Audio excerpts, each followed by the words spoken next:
राहुल गांधी ने 7 दिन का समय दिया था। चुनाव आयोग से कहा था कि 7 दिन में जवाब दीजिए। राहुल गांधी ने प्रधानमंत्री नरेंद्र मोदी के जन्मदिन के ठीक अगले दिन प्रेस कॉन्फ्रेंस की 18 सितंबर और कहा कि ये चुनाव आयोग ज्ञानेश कुमार वो 7 दिन में जवाब दे, वरना माना जाएगा कि वो वोट चोरों के साथ है। और 7 दिन तो छोड़िए आप, छठे ही दिन एक बड़ा एक्शन देखने को मिला चुनाव आयोग की तरफ से। चुनाव आयोग ने एक बड़ा बदलाव किया है और अब कांग्रेस पार्टी कह रही है कि ये राहुल गांधी की जीत है और चुनाव आयोग झुक गया है। हाइड्रोजन बम पर भी एक बहुत बड़ा अपडेट निकल करके सामने आया है, जिसका इंतजार सबको है, बीजेपी को सबसे ज्यादा है।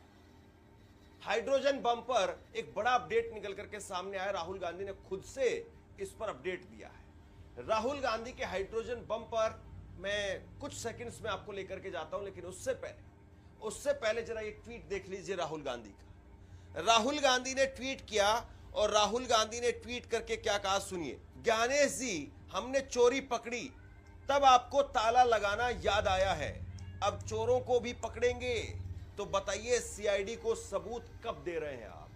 अब इस खबर को, इंडियन एक्सप्रेस अखबार की इस खबर को मैं विस्तार से आपको बताऊं, उससे पहले जरा एक बार हाइड्रोजन बम पर राहुल गांधी खुद से एक बड़ा अपडेट दे रहे हैं। और अगर जिस तरीके से अब चुनाव आयोग एक तरीके से कहें कि बैकफुट पर है, अगर यही हाइड्रोजन बम पर हो गया तो फिर क्या होगा। मैंने हाइड्रोजन बम की बात करी है, वो आएगा, ठहर जाइए, वो आ रहा है, वो आएगा और फिर आपको बीजेपी की जो अस्सलाम वालेकुम वरहमतुल्लाहि वबरकातुहू। अज़ीज़ान मिल्लत इस्लामी, आप तमाम उम्मती को अबू फैसल की तरफ से सलाम अर्ज़ है। घर में बड़ी पर्दानशीन इज़्ज़तदार माँ और बहनों को अबू फैसल की तरफ से सलाम अर्ज़ है। बहरहाल बहरकैफ अल्लाह से उम्मीद है आप लोग खैरियत से होंगे, अल्लाह की हिफाजत में होंगे। इन मौलूनों की मलामत से, इन फ़िरक़ा परस्तों की फ़िरक़ा परस्ती से, इन दरिंदों की दरिंदगी से, इन माबलिंचरों की माबलिंची से, इन बलात्कारियों की बलात्कारी से, इन दहशत गर्दों की दहशत गर्दी से महफूज होंगे। अल्लाह आप लोगों को अपने हफ्ज़ अमान में रखे, अल्लाह अपनी हिफाजत में रखे, अल्लाह हर आबा से, हर शर से महफूज रखे। बहरहाल बहरकैफ मेरे अजीज़ दोस्तों, मेरे भाइयों, देश के हालात से भी आप लोग वाकिफ़ है और देश के बाहर के हालात से भी आप लोग बच्चा वाकिफ़ है। लेकिन ये आपका भाई आपको देश की खबर सुनाऊंगा, क्योंकि हमारे लिए बहुत कम अच्छी खबरें सुनने को मिली। भाई जितना भी सुने हमने अनदेखी, ज्यादती समझे, उसके अलावा और कुछ नहीं। लेकिन अब इनके साथ हो रहा है वो।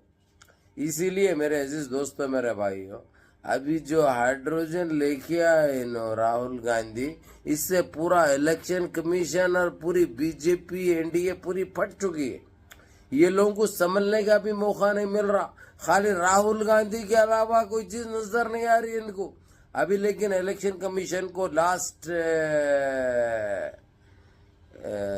कल के दिन जो इलेक्शन कमीशन के प्रेसिडेंट है, जो सदर है, उन्होंने ये ऐलान कर दिया कि जो है सो जी ठीक है, ये बता दिया और कबूल लिया उन्होंने कि इसमें बीजेपी की बहुत बड़ी साजिश थी, जो कि हम भी उनके इशारों पे नाचते रहे और उनके कहने की वजह से हमने ये गलत काम किया, जो कि हम ये देश के हित के लिए ठीक नहीं है। लेकिन हमको अलग बताया गया, अलग समझाया गया, इसलिए हमने ये किया। उसके ऊपर राहुल गांधी ने 7 दिन का इसको टाइम दिया था, इलेक्शन कमिश्नर को, के 7 दिन का टाइम दिया था कि सच्चाई देश को बताओ। हमने तो तुमको पकड़ लिया, तुमको चोर साबित कर दिया। अब लेकिन चोरी क्यों की, किस वजह से की, क्या कारण से की, ये बताना तुम्हारी जिम्मेदारी है। वो 7 दिन का टाइम भी नहीं लिया इलेक्शन कमीशन ने, 6वें दिन ये सारी चीजें रख दी। तो राहुल गांधी ने तुरंत, यानी जब का जब ये, फिर एक सवाल ये लोगों से, ये क्या ठीक है, ये सीबीआई को कब रिपोर्ट दे रहे हो। और दूसरी चीज राहुल गांधी ने ये कह दिया कि ठीक है, ये तो माना तुमने और दोबारा ऐसी चीज नहीं होगी, ये चीज भी एक्सेप्ट की तुमने। वो अलग बात है कि रहे तो रहे, इनके हाथ में रहा या इन्हों रहे वो ड्यूटी पे, तो वो बात होगी। लेकिन उन्होंने कहा कि अब इनके ऊपर कार्रवाई कब होगी, इन चोरों को कब पकड़ के सलाखों के पीछे डालेंगे, जो कि एक देश के संविधान को बदनाम किया। और जिस तरीके से, और उन्होंने बीजेपी के कुछ गद्दावर नेता और खासकर जो सीएम है दिल्ली की, उन्हें तो ये कही थी कि जब 70 मीडिया पे बैठ के बोली रहे क्या बोलते ये लोग, पता नहीं इनको कौन सा नशा करते ये लोग। मीडिया के सामने बोल दी इन्हों 70 साल से जब इन्हों ईवीएम को सेटिंग करते थे, ये करते थे, तो जब इनके साथ कुछ भी नहीं हुआ, अब हम कर रहे हैं घर से, तो इनको बड़ी तकलीफ हो रही है और तलमल आ जा रहे हैं। तो ये बेवकूफ को मालूम होना चाहिए था कि वो टाइम पे ईवीएम नहीं था, ईवीएम नाम की कोई चीज ही नहीं थी। तो ईवीएम को कहां से हैंग करेगी कांग्रेस?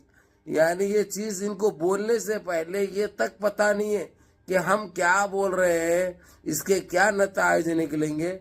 बहरहाल मेरे अजीज दोस्तों, मेरे भाइयों, अब इलेक्शन कमीशन क्या कार्रवाई करने और सीबीआई को क्या रिपोर्ट देगा इंशाअल्लाह ताला, ये तो जो है सो कल परसों में मालूम हो जाएगा। उसके बाद इनके ऊपर क्या कार्रवाई होगी, इनको कैसे गिरफ्तार किया जाएगा, गिरफ्तार किया भी जाएगा या इनको छोड़ दिया जाएगा, ये कुछ टाइम में यानी 1-2 दिन में मालूम हो जाएगा इंशाअल्लाह ताला।